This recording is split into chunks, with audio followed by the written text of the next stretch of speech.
হরে কৃষ্ণ।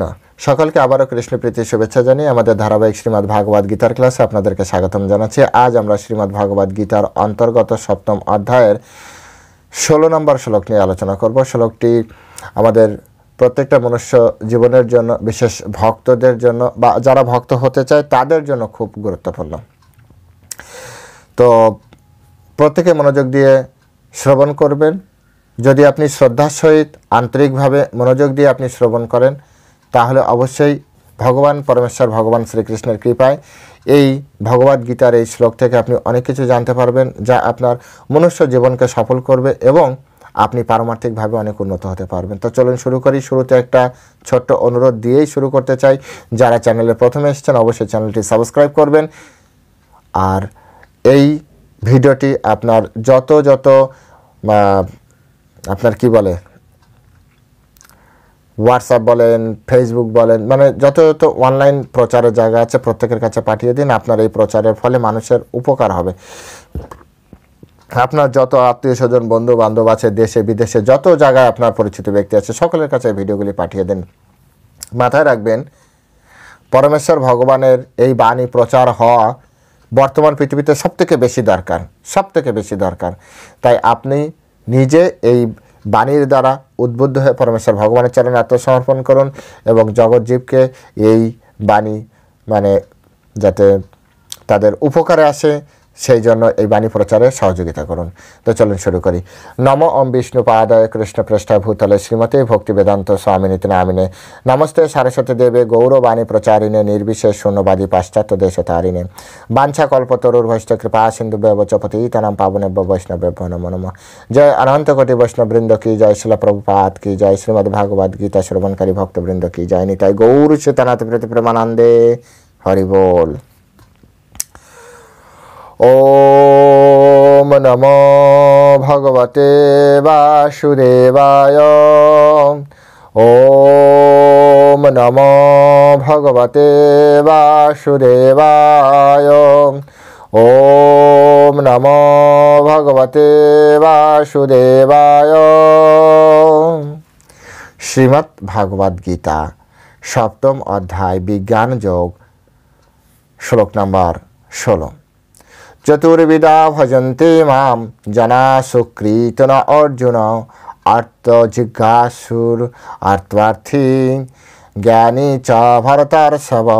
চতুর্বিধা ভজন্তে মাম জনা সুকৃতিন অর্জুন আর্ত জিজ্ঞাসুর আর্তার্থী জ্ঞানী চ ভরতর্ষভ। হরে কৃষ্ণ। তো এখন আমরা এই সংস্কৃত শ্লোকের শিল প্রভুপাদ কর্তৃক যে বাংলা ভাষানুবাদ দেওয়া হয়েছে সেই ভাষানুবাদ আমরা শ্রবণ করব। অনুবাদ: হে ভরত শ্রেষ্ঠ অর্জুন, আর্ত অর্থার্থী, জিজ্ঞাসু ও জ্ঞানী এই 4 প্রকার পুণ্যকর্মা ব্যক্তিগণ আমার ভজনা করেন। আমি আবার বলছি, হে ভরত শ্রেষ্ঠ অর্জুন, আর্ত অর্থার্থী, জিজ্ঞাসু ও জ্ঞানী এই 4 প্রকার পুণ্যকর্মা ব্যক্তিগণ আমার ভজনা করেন। তো এখন আমরা এই শ্লোকের উপরে শিল প্রভুপাদ কর্তৃক যে বাংলা ভাষা আপনার যে তাৎপর্য দেওয়া হয়েছে সেই তাৎপর্যের আলোকে আমরা এই শ্লোকটি হৃদয়ঙ্গম করার চেষ্টা করব। সাথে সাথে আমরা দেখব বিশ্বনাথ চক্রবর্তী ঠাকুর এবং বলদেব বিদ্যাভূষণের তাৎপর্য। এই তাৎপর্যের যে সার সংক্ষেপ, সেই সার সংক্ষেপ নিয়ে আমরা এখানে আলোচনা করব। তো আমরা প্রত্যেকের কাছে অনুরোধ জানাবো যে আপনারা অত্যন্ত মনোযোগের সহিত, শ্রদ্ধার সহিত এই বিষয়গুলি আপনারা শ্রবণ করার চেষ্টা করবেন। তো চলুন শুরু করি। এখানে প্রথমেই দেখা যাচ্ছে যে এর আগের শ্লোকটি একটু বিচার করা দরকার। আগের শ্লোকে পরমেশ্বর ভগবান বললেন যে 4 শ্রেণীর ব্যক্তি আছে যারা কখনোই কোনোভাবে কোনো অবস্থাতেই ভগবানের চরণে আত্মসমর্পণ করে না। অর্থাৎ 4 ধরনের ভাব যদি কোনো ব্যক্তির ভিতরে আপনি খুঁজে পান, তো আপনি তাকে একেবারে মন থেকে হরে কৃষ্ণ দিয়ে সেখান থেকে একটু দূরে থাকার চেষ্টা করুন, কারণ এই ব্যক্তির সাথে আপনার পড়বে না যারা ভক্তি জীবনযাপন করতে চান। আর তারপরে আছে 4 শ্রেণীর ব্যক্তি যারা সবসময় ভগবানের চরণে কোনো না কোনো দিন সুযোগ পেয়ে ভগবানের চরণে আত্মসমর্পণ করবে। তো সেই 4 শ্রেণীর ব্যক্তি যারা ভগবানের চরণে আত্মসমর্পণ করতে চায় বা ভবিষ্যতে করবে বা এখন করেছে, এই 4 শ্রেণীর ব্যক্তি কারা? প্রথমে বলা হচ্ছে যে আর্ত, তারপরে বলা হচ্ছে অর্থার্থী, তারপরে বলা হচ্ছে আপনার জিজ্ঞাসু, তারপরে বলা হচ্ছে জ্ঞানী। এই চার প্রকারের পুণ্যকর্মা, এদেরকে বলা হয় পুণ্যকর্মা ব্যক্তি।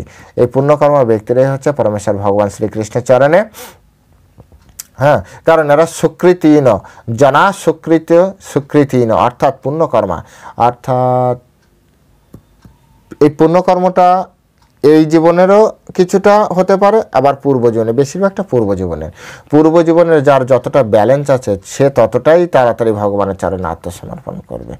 পূর্বজীবন থেকেই এই পুণ্যটা সংগ্রহ করে নিয়ে আসতে হবে। যেমন আপনি 5 স্টার হোটেলে খেতে গিয়েছেন, তো 5 স্টার হোটেলে যেয়ে আপনি কাজ করে টাকা ইনকাম করে 5 স্টার হোটেলে খাওয়া এটা সম্ভব নয়। আপনি আগের থেকে কাজ করে টাকা পকেটে নিয়ে এবার গিয়েছেন খেতে। ঠিক তেমনি এই জগতে বর্তমান জীবনে আমরা শুধু তাই ভোগ করছি যা পূর্ব জীবনে আমরা করে টোরে এই জগতে এসেছি। এখন এই জীবনে যা ইনকাম হচ্ছে এটা আবার পকেটে ভরছে, পরের জীবনে আবার সেটা দিয়ে আমাদের চলবে। এটাকে বলা হয় কর্মের ফল। তো পরমেশ্বর ভগবান শ্রীকৃষ্ণ বললেন, যারা পুণ্যকর্মা ব্যক্তি, অর্থাৎ পূর্ব জীবনে অনেক ভালো ভালো কাজ করেছে। পুণ্যকর্ম আর স্বীকৃতি এ দুটি কিন্তু আলাদা জিনিস। পুণ্যকর্ম হচ্ছে আপনার ধরুন মানুষের পাশে দাঁড়িয়েছে, অন্ন খেতে দিয়েছে, তারপরে জীবের উপকার করেছে, গরিবের উপকার করেছে, এরকম নানাভাবে বোঝানো যায়। এমন এমন কাজ করেছে যার ফলে মানুষকে অর্থদান দিয়েছে, এর ফলে আপনার, তবে গীতাদান পুণ্যকর্মের আওতায় পড়ে না, এটা স্বীকৃতির আওতায় পড়ে। গীতাদান করলেও ভগবান এ ধরনের সুযোগ দেয়। তো এই ধরনের পুণ্য কর্মের ফলে সে কি করলো, যে আপনার এই 4টা শ্রেণীতে পরের জীবনে এসে ঢুকলো। প্রথমে হচ্ছে আর্ত। আর্ত মানে কি? আর্ত মানে হচ্ছে যারা হচ্ছে দুঃখিত ব্যক্তি, কষ্ট পেয়েছে সমাজে, সংসারে থেকে কষ্ট পেয়েছে, এই শ্রেণীর ব্যক্তিকে বলা হয় আর্ত। অর্থাৎ অনেকে আছে আমাদের এখানে দুঃখ পেয়ে এসে খুব কাঁদে, ভগবানের কাছে কাঁদে। তারপর দেখা যাচ্ছে আমাদের আত্মীয় স্বজন যখন আইসিইউতে ভর্তি হয়, খুব অসুস্থ হয়, তখন আমরা এমনি জীবনে কখনো ভগবানকে ডাকিনি, কিন্তু যখন অসুস্থ হলো ডাক্তার বলছে আমি আমার কাজ করে দিয়েছি, বাকিটা তুমি ভগবানকে ডাকো।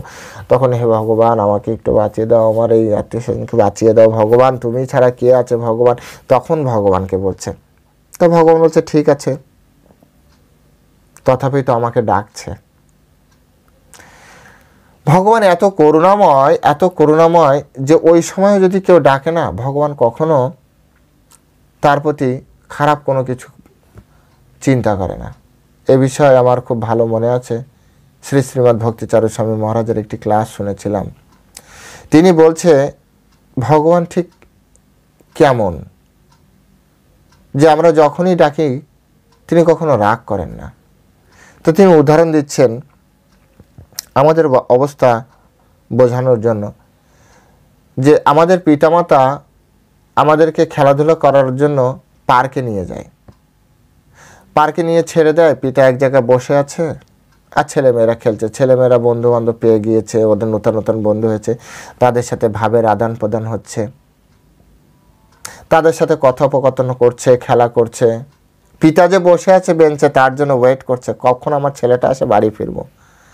ছেলের আনন্দ দেখছে, ছেলে খেলছে, ছেলের আনন্দ দেখছে, পিতামাতা জোর করছে না। আমরা খেলছি, আস্তে আস্তে সন্ধ্যা ঘনিয়ে আসে, একে একে বন্ধু বান্ধব সবাই আমাদেরকে ছেড়ে চলে যেতে থাকে। চলে যেতে যেতে যখন একলা হয়ে যায়, তখন সে ডাকে, তখন তার বাবার কথা মনে পড়ে, বাবা বাবা। বাবা তখন বলে আমি এখানে, চলে এসো। তথাপি বাবা কখনো রাগ করে না। অ্যাকচুয়ালি বাবা বসে আছে ওখানটায়, কখন আমার সন্তান আমাকে ডাকবে, কখন আমার সন্তান আমাকে বলবে যে বাবা এবার চলো ঘরে ফিরে যাই। বাবা শুধু ওই শব্দটি শোনার জন্য ওই বেঞ্চে সারাটা দিন ধরে বসে থাকে, আর আমরা আমাদের বন্ধু বান্ধব আত্মীয় আমরা মেতে থাকি। মনে পড়ে তখন যখন সন্ধ্যা ঘনিয়ে আসে, যখন আমাদের সেই খেলার সাথীগুলি আমাদের ছেড়ে আস্তে আস্তে যেতে থাকে, তখন আমাদের এই কথা মনে পড়ে, এই জগৎ এতটাই বিচিত্র। তখন মনে পড়ে দুঃখ কষ্টে, এই খেলা ভেঙে যাওয়ার কারণে, একাকিত্বের কারণে ভগবানের কথা মনে পড়ে। কিন্তু পরমেশ্বর ভগবান এতটাই করুণাময়, এতটাই কৃপালু, তখনও ভগবান পথ দেখায়, ওকে ঠিক আছে তুমি এইভাবে আমার কাছে চলে এসো, আমি এখানে আছি। সাধুগুরু বৈষ্ণব যায়, আমাদেরকে শিক্ষা দেয়, আর তখন শিক্ষা নেওয়ার জন্য আমরা রেডি থাকি। কারণ তখন আমার পরমপিতা পরমেশ্বর ভগবানের কথা আমার মনে পড়েছে, আর সেখানে যাওয়ার জন্য আমি আকুল ব্যাকুল হয়ে পড়ে আছি, কিন্তু আমি পথটা হয়তো ভুলে গেছি, অন্ধকারে পথটা হারিয়ে গিয়েছে। তাই সাধুগুরু বৈষ্ণব আমাদেরকে আলোর বর্তিকা হাতে নিয়ে, আলোর প্রদীপ নিয়ে হাতে নিয়ে আমাদেরকে পথ দেখাতে দেখাতে আমাদের পিতার কাছে পৌঁছে দেয়।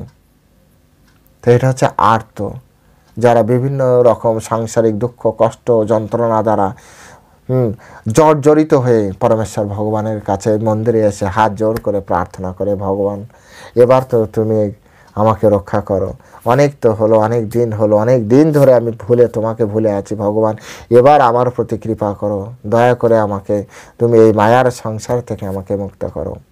তার এই আকুল ব্যাকুল ভাব দেখে তার পাশে একজন সাধু গুরু বৈষ্ণব যে বলে, কি হয়েছে, তুমি এত কষ্ট কেন পাচ্ছ?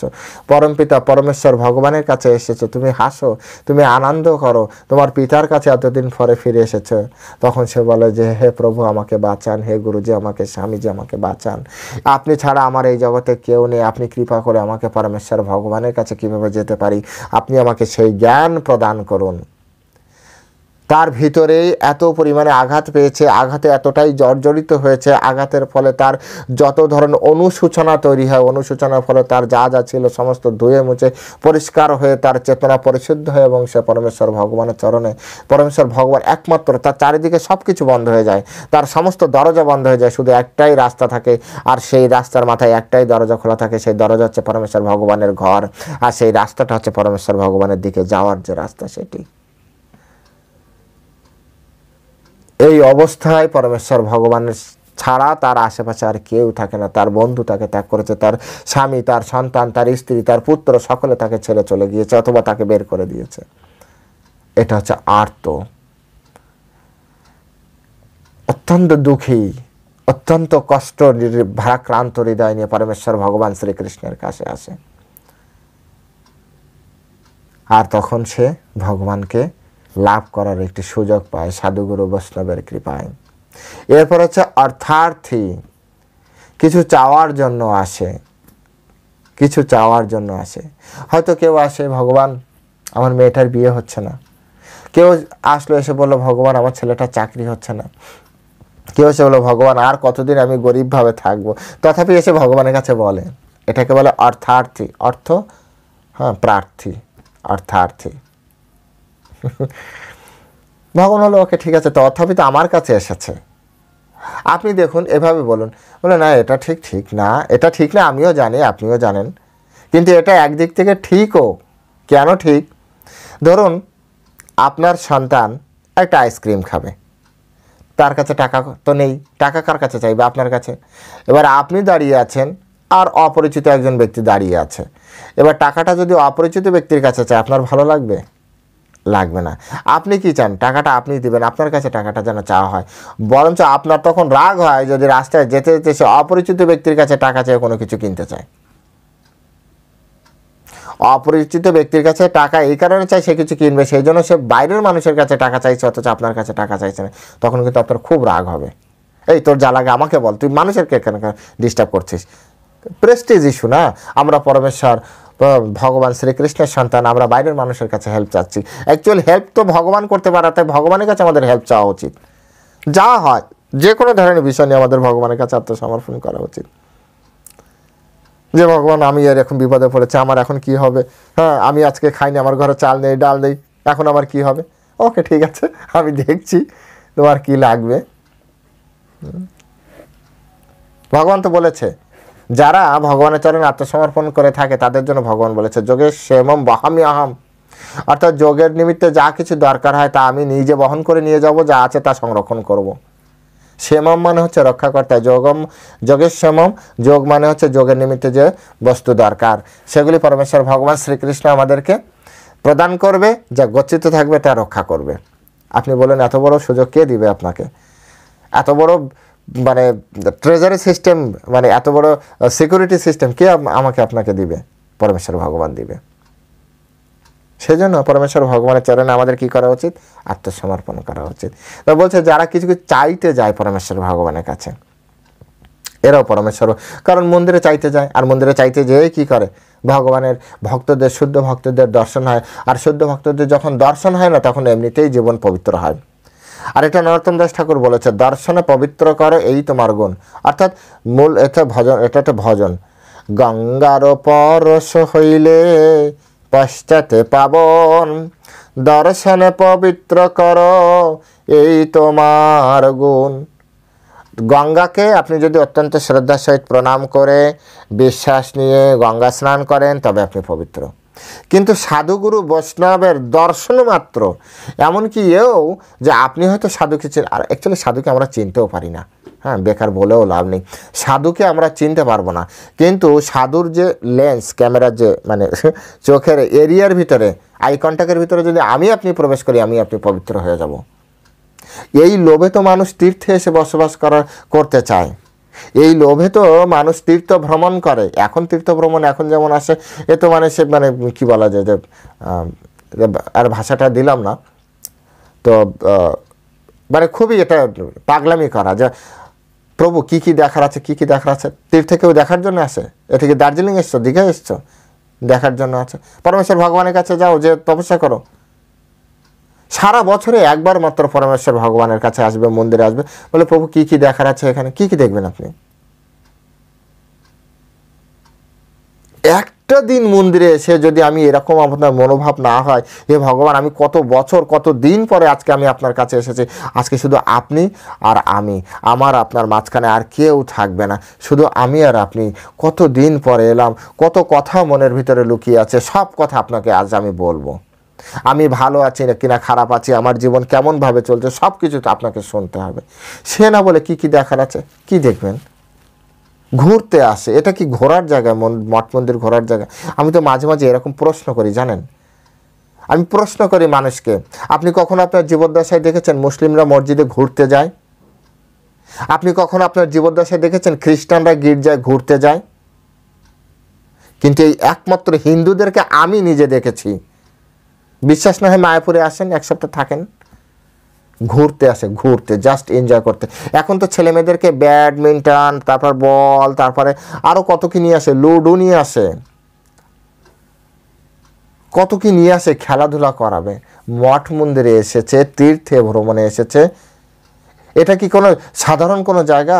নবদ্বীপ, মায়াপুর, ইতিহাস শাস্ত্রগ্রন্থ দেখুন, ইতিহাস শাস্ত্রগ্রন্থ আমাদের ঐতিহাসিক ডকুমেন্টস দেখুন যে এই মঠ মন্দির কত পবিত্র জায়গা, বিশেষ করে নবদ্বীপ, মায়াপুর, হ্যাঁ, তারপরে আপনার হচ্ছে বৃন্দাবন, পুরী, হ্যাঁ, এসব হরিদ্বার, ঋষিকেশ, এসব জায়গা কত পবিত্র জায়গা। সেই সব জায়গায় এসে ছেলে মেয়েদেরকে নিয়ে খেলা করতে, কেউ কেউ আসে শুটিং করতে, রিলস করতে। কি আশ্চর্য হয়ে যায় আমরা। আমাদের মন্দির থেকে তো নিষেধ করে দিয়েছে, রিলস করা নিষেধ, তারপরও ফাঁকে ফাঁকে কত সিকিউরিটি দিবে বলেন? 300-র বেশি সিকিউরিটি আছে, তারপরও সব জায়গায় কি সবাইকে দেওয়া সম্ভব বলুন? তারপরও মানে মানুষের চেতনাটা এরকম হয়ে গিয়েছে। তো যারা, যাই হোক, যারা এরকম আসে মন্দিরে কিছু চাওয়ার জন্য হলেও আসে, তা আমরা চিনতে পারি না যে কে ভক্ত কে অভক্ত। অ্যাকচুয়ালি আমরা তো খুঁজি না। হ্যাঁ, ভাগবতমের সেনকে পড়লাম, ভাগবতম না কী গ্রন্থে পড়লাম, জাস্ট মনে করতে পারছি না। সেখানে বলছে তীর্থে যাওয়ার পরে কেউ যদি সাধু সঙ্গ না করে তার তীর্থফল বৃথা হয়ে যায়, তীর্থফল বৃথা হয়ে যায় যদি কেউ সাধু সঙ্গ না করে। অর্থাৎ সাধু মুখে হরিকথা শ্রবণ প্লাস তার নিজের জীবনের মানে দিকদর্শন, এটা যদি সে বুঝে না আসে যে কি করবে এরপরে, তাহলে তার তীর্থ ভ্রমণই বৃথা, সব কিছু বৃথা হয়ে গেল। এভাবে এই কারণে বলা হচ্ছে যে অর্থার্থী, অর্থাৎ কোনো কিছু যদি অর্থার্থী, যদি এরা যদি কিছু চাওয়ার জন্য মঠ মন্দিরে আসে না, ধামে আসে না, ও তো বুঝতে পারবে না, কিন্তু ও সাধুদের চোখের নজরে পড়ে যাবে। এই যে কষ্ট করে ভগবানের কাছে যাচ্ছি, ভগবানের কাছে যাচ্ছি, এই বলতে বলতে পাপ প্রায় শেষ, আর যেটুকু আছে সেটি সাধুগুরু কৃপায় শেষ হয়ে যাবে, হৃদয় স্বচ্ছ হবে। কিন্তু আমরা তো আসলে মঠ মন্দিরে ভগবানের কাছে আসি না, এই জন্য আমাদের জীবন অতটা পরিবর্তন হয় না। আসক্তি অনুযায়ী গতি হয় জীবনে। আপনি যদি ধরেন আপনি বাড়ি থেকে বেরিয়েছেন, আপনার আসক্তি থাকে যদি মায়াপুরে, আপনি মায়াপুরের টিকিট কাটবেন। কিন্তু আপনার আসক্তি যদি বৃন্দাবন থাকে, আপনি কি মায়াপুরের টিকিট কাটবেন? তাই মানুষের আসক্তি অনুযায়ী গতি। মানুষ ঘর থেকে যে মন নিয়ে বেরোচ্ছে তার চেতনা ওইভাবে তৈরি, আর সে যেখানেই যাক না কেন ওটিই শুধু পাবে। তাই আচার্যরা বলে আসক্তি অনুযায়ী গতি হয়, এই জন্য আসক্তিটা ঠিক রাখতে হবে। একজন ব্যক্তি যদি শুধু না আমি ভগবানের কাছে যাবো, আমাকে চাইতেই হবে, আমি না বললে ভগবান বুঝতে পারছেন, আমাকে চাইতেই হবে, আমার টাকা চাই, আমার গাড়ি চাই, আমার বাড়ি চাই, আমার স্বর্ণ চাই, আমার এই চাই সেই চাই, কত কি চাই, কিন্তু চাওয়ার জন্য কার কাছে চাইবে? সে ভগবানের কাছে এসে চাওয়ার চেষ্টা করছে। ভগবানের কাছে এসে যখন চাওয়ার চেষ্টা করছে, তখন তার হৃদয় ভগবান ভগবান ভগবান এই জিনিসগুলো তার হৃদয় উথল পাতাল করছে, উথল পাতাল করছে। পরমেশ্বর, হে আমি যাব, মায়াপুরে যাব, আমি কৃষ্ণকে জানাবো আমার মনের কথা, তারপরে কৃষ্ণ যা করে। আমরা এরকমই দেখেছি, এরকম ভাবে বিগলিত ব্যক্তিদেরকে আমরা এখানে দেখেছি। প্রভু বলেন মন্দিরটা কোথায়, কেন, কি হয়েছে? যাবেন, ঠিক আছে, আসতে না, আগে আমি আমার ভগবানের সাথে দেখা করতে হবে, এমন ব্যক্তিদেরকে আমরা দেখেছি। বিচিত্র এই জগৎ, মায়াপুরে থাকলে বোঝা যায় এই জগৎ কত বিচিত্র। এখানে আসরিক প্রবণতা সম্পন্ন মানুষ যেমন আছে, তেমনি অত্যন্ত উচ্চ মার্গের ধার্মিক ব্যক্তিও আছে।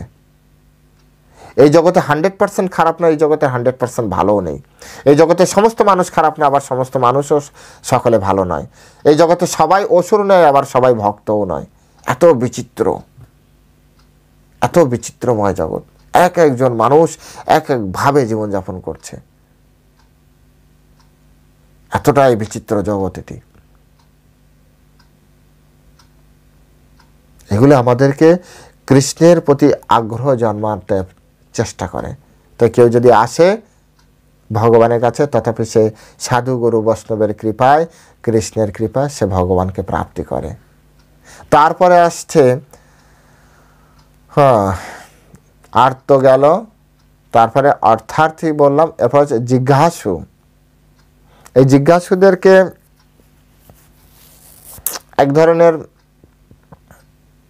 সেই ধরনের জ্ঞানী বলা হয় যাদের জ্ঞান অন্বেষণের যে পন্থা সেটাকে ফুল স্টপ করেনি।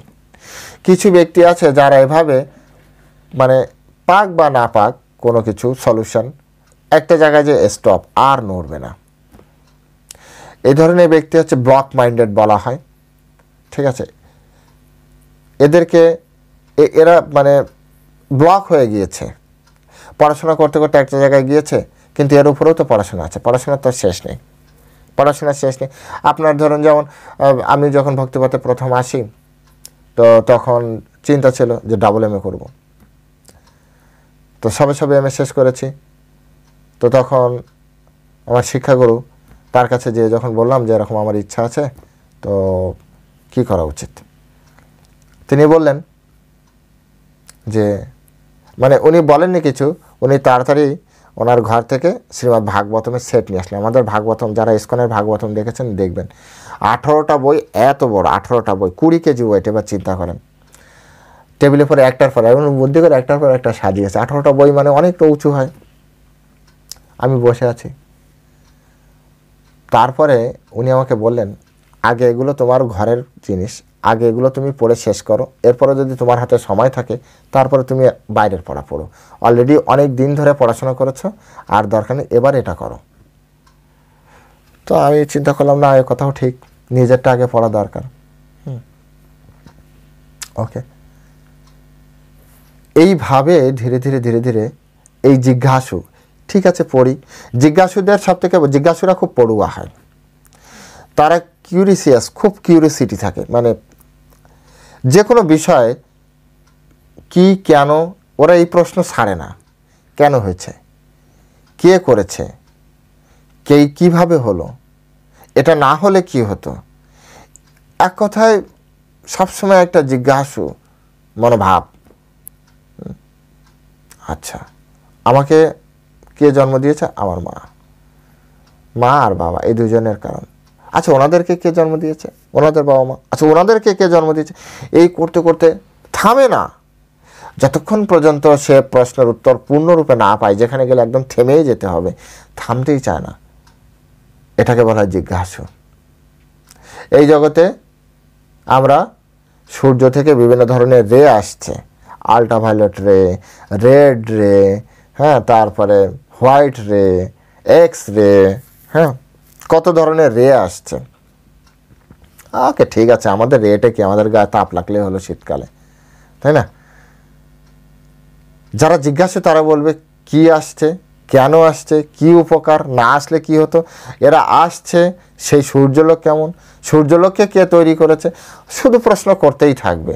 আর শুধু প্রশ্ন করেই থেমে যায় না, এরা প্রশ্নের উত্তরের পিছনে নিজের জীবনকে বাজি লাগায়, বাজি, আমি দেখে নিব ওর পিছনে কে আছে। এই যে ধরনের ব্যক্তি, এই ব্যক্তিও পরমেশ্বর ভগবানকে পায়। ভগবদ গীতা কি বলছে?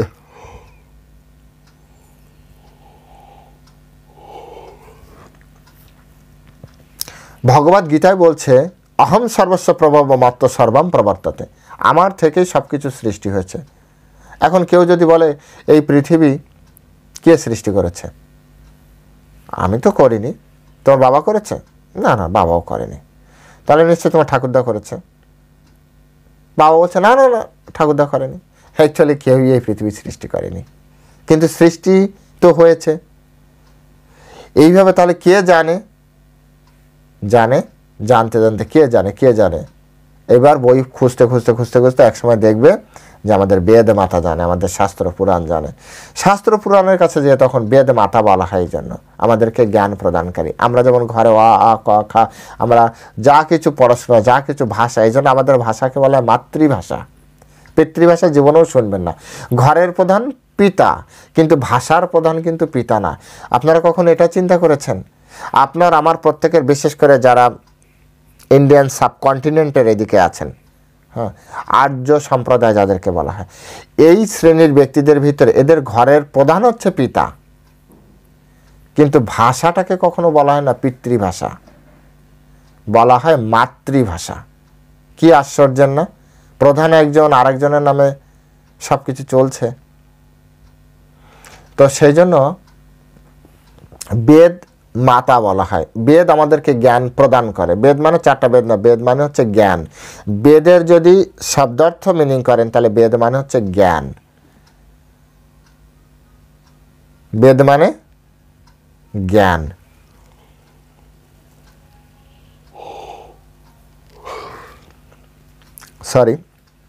তো বেদ মানে হচ্ছে জ্ঞান। এই জ্ঞান আমাদেরকে দেয় পরমেশ্বর ভগবান কে। তখন একজন ব্যক্তি এই শাস্ত্র অধ্যয়নের মাধ্যমে সে জানতে পারে যে অ্যাকচুয়ালি ভগবানকে। এই ব্যক্তিও ভগবানের চরণ, এবং সে জানতে পারে যে কিভাবে কি হচ্ছে, কিভাবে কি হচ্ছে না। হ্যাঁ, জ্ঞানবান, জিজ্ঞাসু। হ্যাঁ, তারপরে এই গেল জিজ্ঞাসু, সে জিজ্ঞাসা করতে খুঁজতে প্রশ্নের উত্তর একসময় পেয়ে যায়। তারপরে হচ্ছে জ্ঞানী। অর্থার্থী বললাম, জিজ্ঞাসু বললাম, এখন হচ্ছে জ্ঞানী। জ্ঞানী, এই জিজ্ঞাসুর পরের অংশ হচ্ছে জ্ঞানী। মানে জিজ্ঞাসা যখন ভিতরে এসছে যে ভগবান কে, তো এখন সে পড়াশোনা শুরু করে দিয়েছে। ভগবান কে, এটা পড়ে, সেটা পড়ে, এ শাস্ত্র পড়ে, সে শাস্ত্র পড়ে, পড়তে এখন জ্ঞান অর্জন হচ্ছে। জ্ঞান অর্জন হতে হতে হতে হতে হতে হতে হতে হতে হতে একটা সময় সে দেখে যে কৃষ্ণ ছাড়া তারপরে আর কোনো অ্যান্সার আমাদের শাস্ত্রে আর নেই। তাই ভগবদ গীতা বলেন, বহুনাম জন্ম নাম অন্তে জ্ঞানবান মাম প্রপদ্যতে বাসুদেব সর্বমিতি সা মহাত্মা দুর্লভ। অর্থাৎ বাসুদেব কৃষ্ণ হচ্ছে সবার শেষে আছে, এই জ্ঞান সে পেয়ে গিয়েছে। আর তখন সব কিছু ছেড়ে সে ওই কৃষ্ণের চরণে যে আত্মসমর্পণ করে, অন্য কারো চরণে নয়, কৃষ্ণের চরণে যেই আত্মসমর্পণ করে। বাসুদেব সর্বমিতি, অন্য কারো কথা বলা হচ্ছে না। তাই এই শ্লোকের মাধ্যমে আমাদেরকে এটি শেখাচ্ছে যে এই চার শ্রেণীর ব্যক্তি যারা পরমেশ্বর ভগবান শ্রীকৃষ্ণের চরণে আত্মসমর্পণ করে। যদিও রূপ গোস্বামী এটাকে একেবারে টপ মোস্ট পর্যায়ে নিয়ে গেছে চৈতন্য মহাপ্রভুর নির্দেশে, যে হরিভক্তি বিলাস নামক গ্রন্থ তিনি প্রণয়ন করেছিলেন। সেই হরিভক্তি বিলাসের প্রথম সূত্র হচ্ছে এরকম: অন্য অবিলাসিতা শূন্যম জ্ঞান কর্মাৎ অনাবৃতম আনুকূল্যেন কৃষ্ণ অনুশীলনম ভক্তির উত্তমা। অর্থাৎ উত্তম ভক্তি যেটাকে বোঝায়, উত্তম ভক্তি, উত্তম, মধ্যম আর কনিষ্ঠ। ভক্ত বেদে ভক্তি এক এক রকম হয়, ভক্ত অনুযায়ী ভাব হয়, ভাব অনুযায়ী ভক্তি হয়, তাই ভক্ত বেদে ভক্তি হয়। এ কারণে উত্তমা ভক্তি, উত্তমা ভক্তি বলতে বোঝায় ভক্তির উত্তমা মানে উত্তম ভক্তি। উত্তম ভক্তি মানে হচ্ছে অন্য অভিলাষিতা শূন্যম, কোনো রকম জড় অভিলাষ থাকবে না। এই জগতে আমি থাকি বা বাঁচি, এই জগতে আমি মরি বা বাঁচি, এই জগতে আমার আত্মীয় স্বজন বন্ধু বান্ধব যে যেখানে আছে থাক বা না থাক তাতে কিচ্ছু যায় আসে না। নিজের বা অপরের কারো ভালো মন্দের জন্য পরমেশ্বর ভগবানের কাছে কখনোই প্রার্থনা করে না, কোনো কিছু করে না, শুধুমাত্র নিজের। এই কারণে সে জপ করে কারণ তাতে কৃষ্ণ খুশি হবে, এই কারণে সে নিজে খায় কারণ কৃষ্ণ খুশি হবে, এই কারণে তার জীবন পরিচালনা করে কারণ কৃষ্ণ খুশি হবে, এই কারণে তার সমস্ত যে সব কিছু পরিচালিত হচ্ছে কারণ কৃষ্ণ তাতে খুশি হবে। কোনো রকম অভিলাষা নেই এই জড় জগতে, কোনো রকম অভিলাষা নেই, কিচ্ছু আশা করে না। অন্য অভিলাষিতা শূন্যম জ্ঞান ও কর্মাৎ অনাবৃতম। অনাবৃত মানে কি? মুক্ত করা, অর্থাৎ একটা ঢাকনা দেওয়া আছে। অনাবৃত, আবৃত মানে কি? কোনো একটা কৌটা বা কোনো কিছুতে ঢাকনা দেওয়া আছে। অনাবৃত মানে আবৃত্তি থেকে খুলে দেওয়া, মানে আবৃত্তি উন্মোচন করা। তাহলে অনাবৃতি মানে কি? অনাবৃতি মানে হচ্ছে কোনো কিছুকে মুক্ত করা। তো বলা হচ্ছে আনুকূল্যেন অন্য অভিলাষিতা শূন্যম জ্ঞান ও কর্মাৎ অনাবৃতম, জ্ঞান এবং কর্ম মুক্ত হয়ে। অর্থাৎ আমি অনেক জানি, এর থেকেও মুক্ত হন। কর্ম আমি না করলে খাবো কি, এর থেকেও মুক্ত হন। আমাদের এক প্রভু খুব সুন্দর করে বলেন, ভাববার যিনি ভাবছেন তিনি, তুমি ভাবো তাকে। বাস্তবিক এই কথাটা সত্য। আমি মনে মনে তাকে অনেক রেসপেক্ট করি, অত্যন্ত শ্রদ্ধার পাত্র। হয়তো বয়সে থেকে আমার থেকে একটু ছোটই হবে, কিন্তু অত্যন্ত মূল্যবান এবং হৃদয় এরকম, অত্যন্ত হৃদয়বান ব্যক্তি হয়েছে, ব্রজের মতো হৃদয় তার। খুবই ভালো মানুষ তিনি। এরকমভাবে তিনি এই কথাটি, এই ডায়লগটা তিনি প্রায় দেন এবং সেগুলো শুনে আমি হৃদয়ে ধারণ করে রাখি। ভাববার যিনি ভাবছেন তিনি, তুমি ভাবো তাকে, তুমি তাকে ভাবো। আমরা তা করি না। আমরা ভাবি যে না, আমি এটি করব, আমার এটি করা দরকার, আমার এটি করা দরকার, আমি না করলে এটি হবে কি করে। অর্থাৎ আমরা অনাবৃত নয়, আমরা আবৃত। জ্ঞান এবং কর্ম দ্বারা আমরা যুক্ত হয়ে আছি। তাই এর ফলে আমাদের যে উত্তম ভক্তি সেটি হয় না। তারপরে বলা হচ্ছে আনুকূল্যেন কৃষ্ণ অনুশীলনম, অনুকূলে কৃষ্ণের অনুশীলন করা দরকার। অনুকূলে, অনুকূলে কৃষ্ণের অনুশীলন করা দরকার। আনুকূল্যেন কৃষ্ণ অনুশীলনম। কংসও কৃষ্ণকে ডেকেছিল, সুদামাও কৃষ্ণকে ডাকতো। এই দুজনে ডাকা, একজন অনুকূল আর একজন প্রতিকূল। আপনি কোন কূলে আছেন আপনি একবার দেখে নিন। আপনি অনুকূলে আছেন না আপনি প্রতিকূলে আছেন? যে কূলে থাকবেন সে অনুযায়ী গতি। সুদামার গতি আর কংসের গতি উভয় কিন্তু গতি আলাদা। এরা কিন্তু উভয় সবসময় কৃষ্ণ কৃষ্ণ করতো, সবসময় কৃষ্ণ কৃষ্ণ করতো। তাই রূপ গোস্বামী বললেন আনুকূল্যেন কৃষ্ণ অনুশীলনম। কৃষ্ণ অনুশীলন করবেন, অনুকূলে করেন। ভগবান রামচন্দ্রের নাম জপ করতেন, রাবণও সবসময় রাম রাম করতেন, কিন্তু ওনার রাম নাম আর বিভীষণের রাম নামে কিন্তু সবসময় ভীত থাকতেন। যখন থেকে খবর পেয়েছে যে এরকম, তখন থেকে সবসময় রাম।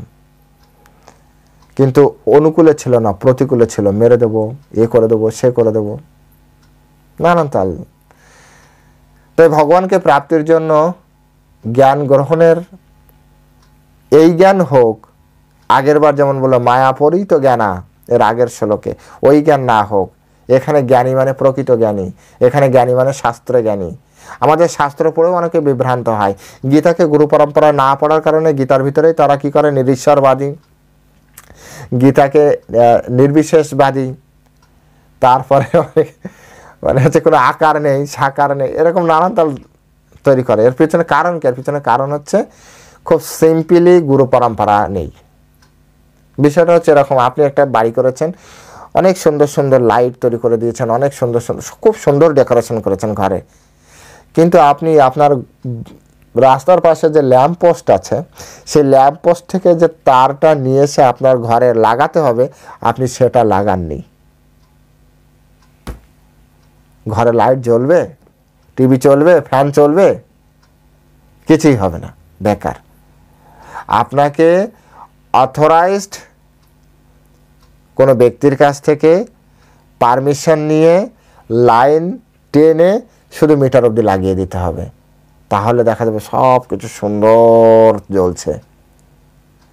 অর্থাৎ আপনি যতই জ্ঞান গ্রহণ করেন, যদি গুরু পরম্পরার সাথে কানেকশন না থাকে, কারণ পরম্পরায় জ্ঞান রয়েছে গুরুদেবের কাছে, এই পিলারে জ্ঞান রয়েছে, আপনি এইখানে ঘর সাজাচ্ছেন, এই পিলার থেকে তার যদি এই পিলার অবধি এরকমভাবে না টানা হয়, এই ঘর কোনোদিন আলোকিত হবে না। দেখতে ভালো থাকবে, কোনো সময় ঠিক অন্ধকার, ভিতরে অন্ধকার থাকবে। সেজন্য গুরু পরম্পরায় জ্ঞান গ্রহণ করলে এই যে আনুকূল্যেন কৃষ্ণ অনুশীলন, মানে এই যে জ্ঞান বা এই যে জ্ঞানী চ ভারতার সব, এই যে জ্ঞানী, এটা হচ্ছে গুরু পরম্পরার জ্ঞান। গুরু পরম্পরা ছাড়া জ্ঞান কখনো গ্রহণ করা যায় না। ভগবদ গীতার 4th অধ্যায় 3 নম্বর শ্লোক পরমেশ্বর ভগবান এখানে স্পষ্ট করে আমাদেরকে জানিয়ে দিয়েছেন 3 নম্বর শ্লোকে, যে কারা এই ভগবদ গীতার জ্ঞান পেতে পারে। এই ভগবদ গীতার জ্ঞান কিন্তু আমি আপনি সহজে পাবো না, কারণ এই ভগবদ গীতার জ্ঞানটি পাসওয়ার্ড দ্বারা লক করা রয়েছে। সেখানে পরমেশ্বর ভগবান স্পষ্ট করে এইভাবে বললেন, তিনি বললেন যে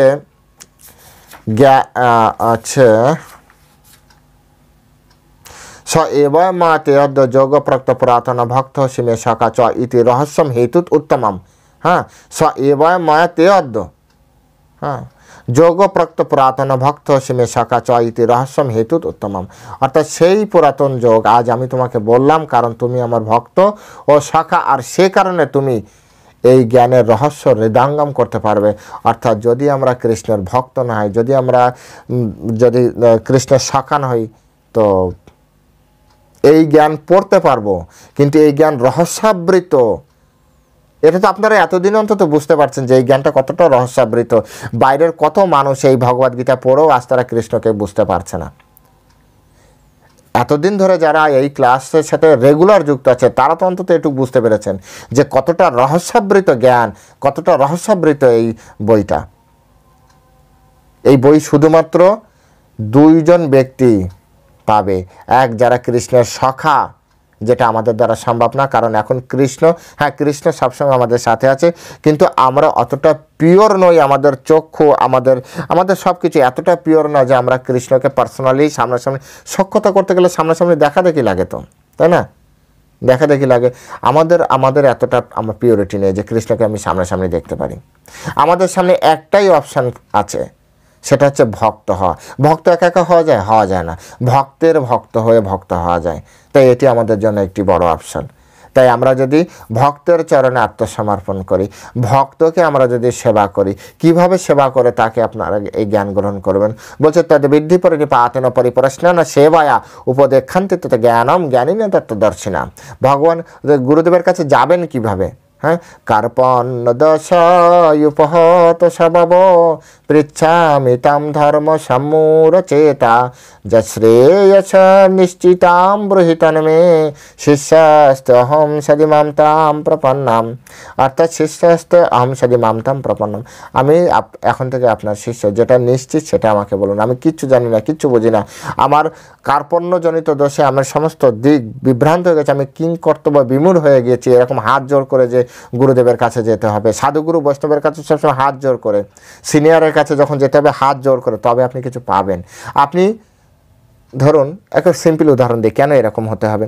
আপনার 1 গ্লাস জল দরকার, তো আপনি গেলেন একজন সাধুর কাছে, 1 ড্রাম জল রয়েছে, তো চাইলেই দিবে। এবার আপনার গ্লাস যদি যতটা ফাঁকা ততটাই তো আপনি জল পাবেন।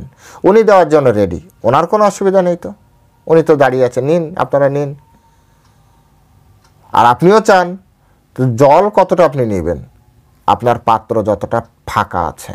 তাই সাধু গুরু বৈষ্ণবের কাছে যদি আমরা অহম্বোধে মানে আমরা অনেক কিছু জানি এই ভাব নিয়ে যাই, তো মনে করেন যে আপনি কিছুই পাবেন না।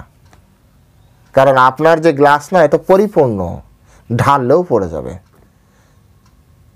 তাই গুরুদেবের কাছে, সাধুগুরু বৈষ্ণবের কাছে যখন আমরা যাব, একেবারে সব কিছু ছেড়ে রেখে তারপরে যাব, খালি করে যাব পাত্র, যা পারি নিয়ে আসবো ওখান থেকে। কিন্তু আমাদের ক্ষেত্রে তা হয় না। আমরা অত্যন্ত অহংকারী, প্রচণ্ড অহংকারী আমরা, কলিযুগের মানুষ তো। একটু পড়াশোনা করে, হ্যাঁ আমি গীতা জানি, গীতা আমরাও পড়ি, শুধু এমন না যে আপনারাই গীতা পড়েন। ইউ আর রাইট, আমারই ভুল হয়েছে তো আপনাকে কিছু বলা। এই যে মনোবৃত্তি না, এই মনোবৃত্তি আমাদেরকে, যে আমরাও অনেক জানি, তখন সাধুগুরু বৈষ্ণবরা এই বলবে ইউ আর রাইট, আপনি অনেক কিছু জানেন। কারণ সাধুগুরু বৈষ্ণবের এতটা নেই যে অহংকারী। ভগবান এই ভগবদ্গীতায় সাথে থাকবেন, ভগবান কি বলেছে স্পষ্ট করে জানতে পারবেন। যারা শ্রদ্ধাহীন, অহংকারী, যারা কৃষ্ণকে মানে না, কৃষ্ণ যারা বিশ্বাস নেই, শ্রদ্ধাবান লভিতে জ্ঞানম মানে কি, শ্রদ্ধা থাকতে হবে। আপনি নিজের কাছে প্রশ্ন করুন, আপনার সাধুতে শ্রদ্ধা কতটা, আপনার গীতায় শ্রদ্ধা কতটা, আপনার এই গীতায় যে পরম্পরা ধারার কথা বলেছে পরম্পরা ধারায় শ্রদ্ধা কতটা। শ্রদ্ধা আছে তো পাবেন, না হলে নেই, পাবেন না, এই জ্ঞান পাবেন না। মরে গেলেও মাথা ঠুকলেও পাবেন না। কারণ এই জ্ঞান পরম্পরা দ্বারা হাতে হাতে করে নামায়। পরম্পরা কেন, পরম্পরা বলতে কি বোঝায়, অর্থাৎ গাছের উপরে একটা পাকা ফল আছে, তো ওই ফল উপরে একজন গুরুদেব আছে, তিনি চেয়ে প্রথমে দেখেছে, উঠেছে, ফলটা নিয়েছে, নিয়ে এবার নিচে যদি ফেলে দেয় তো ধূপ করে নিচে পড়ে তো ওটা তো ছড়িয়ে যাবে, তো খাবারের যোগ্য থাকবে না। তো সেই জন্য ওটাকে কি করে নামানো হয়, উনি আরেকজনের হাতে দেয়, উনি আরেকজনের হাতে দেয়, উনি আরেকজনের হাতে দেয়, উনি আরেকজনের হাতে দেয়, এইভাবে নিচে দাঁড়িয়ে থাকা ব্যক্তি অ্যাজ ইট ইজ ফল পায়। বলেন প্রভু এত লোকে খেলো, খাওয়ার পরে তাহলে তো ফলটা তো শেষ হয়ে যাওয়ার কথা, আপনি কিভাবে বললেন যে এটা অ্যাজ ইট ইজ থাকবে? এইটা তো একটু বুঝতে হবে। গুরু পরম্পরার সিস্টেমটা হচ্ছে এই, উনি যেভাবে খেয়েছে ওইভাবেই আরেকজনের কাছে দিবে। হ্যাঁ, জ্ঞানটা হচ্ছে এরকম। তো পরম্পরা ধারায় যদি আমরা যুক্ত হতে পারি, কৃষ্ণচরণে যদি আমরা আত্মসমর্পণ করতে চাই, তাহলে আমাদেরকে এইরকমভাবে সাধুগুরু বৈষ্ণবের কাছে যে জ্ঞান, সেই জ্ঞান যদি আমরা অর্জন করতে পারি, কৃষ্ণের সেই জ্ঞান, কোন জ্ঞান, রাজবিদ্যা রাজগুজ্জম পবিত্রমিদমোত্তমাম। হ্যাঁ, জ্ঞান এই সপ্তম অধ্যায় আপনারা মেবি 3 নম্বর আর 2 নম্বর শ্লোক, জ্ঞানম তে অহম সব বিজ্ঞানম ইদম বক্ষ্যামি অশেষেত যদ্গত না ইহ ভুবদ ভুয়ো অন্যাদ জ্ঞাতব্যম অবশিষ্যতে, নিশ্চয়ই শুনেছেন। অর্থাৎ সেই জ্ঞান আমি এখন তোমাকে বিজ্ঞান সম্বলিত সেই জ্ঞানের কথা বলবো যা জানা হলে আর জানার অবশিষ্ট কিছুই থাকে না এই জগতে। তাহলে জ্ঞান হবে তো এরকম, জ্ঞান হবে এরকম না যদি দিন পর পর চেঞ্জ হবে। আমাদের এই মনোবৃত্তিতে যাওয়া উচিত নয়। তো ঠিক আছে, তাহলে 4 ধরনের লোক, কনক্লুশনে যেটা আসে, 4 ধরনের লোক ভগবানকে জানতে পারে। সেটি হচ্ছে কি, এক হচ্ছে আর্ত, একটা হচ্ছে অর্থার্থী, একটা হচ্ছে আপনার জিজ্ঞাসু, আর একটা হচ্ছে জ্ঞানী। এই 4 প্রকারের লোক ভগবানকে জানতে পারে। হ্যাঁ, তো যারা ভগবানকে জানতে চান নিজেকে নিজে প্রশ্ন করুন। এরকম একটা আয়না নেবেন, আয়নার সামনে যায় এরকম সামনে যে হাত জোড় করে দাঁড়িয়ে বলবেন, আপনি নিজের কাছে নিজে প্রশ্ন করবেন যে আমি কোন শ্রেণীর অন্তর্ভুক্ত। এর আগে 4টা শ্রেণী বলেছে, কি কি মনে আছে? এর আগে যারা পড়েছিলেন শুনেছিলেন, মূঢ় নরধম মায়াপরিত জ্ঞানা আর আশ্রিম ভাবম আশ্রিতা। অর্থাৎ মূঢ় নরাধম মায়াপরিত জ্ঞানা আর অসুর। আর 4 শ্রেণীর লোক ভগবানকে পেতে পারে আগে। অর্থাৎ 15 নম্বর শ্লোকে বলছে 4 শ্রেণীর লোক যারা পায় না, আর 16 নম্বর শ্লোকে বলছে যারা পায়। তারা কারা?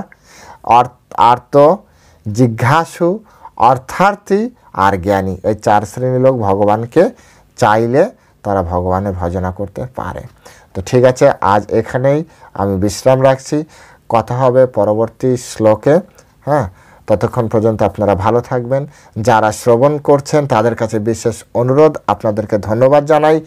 সাথে সাথে অনুরোধ করি আপনাদের যত আত্মীয় স্বজন বন্ধু বান্ধব যে যেখানে আছে প্রত্যেকের কাছে এই ভিডিওগুলি পাঠান, তাদেরকে সাবস্ক্রাইব করতে বলুন এবং তারা যাতে ভিডিও শোনে তাদেরও উপকৃত হয়, সেই জন্য তারা মানে আপনারাও আপনাদের জায়গা থেকে সনাতন ধর্ম প্রচারের জন্য কিছু না কিছু কাজ করুন। আপনার যত সোশ্যাল মিডিয়া আছে, আপনার হোয়াটসঅ্যাপ গ্রুপ আছে, আপনার যত পরিচিত লিঙ্ক আছে, আপনার দেশে বিদেশে যে যেখানে আছে প্রত্যেকের কাছে এই ভিডিওগুলি আপনারা পাঠিয়ে দিন। মাথায় রাখবেন, আমি আমার জায়গা থেকে সনাতন ধর্ম প্রচারের জন্য এই কষ্ট করছি, আপনি আপনার জায়গা থেকে সনাতন ধর্ম প্রচারের জন্য চৈতন্য মহাপ্রভুর এই মিশনে আপনারা যোগদান করুন। আজ এ পর্যন্তই, সকলে ভালো থাকবেন। হরে কৃষ্ণ, জয় শিল প্রভুপাদ কি জয়।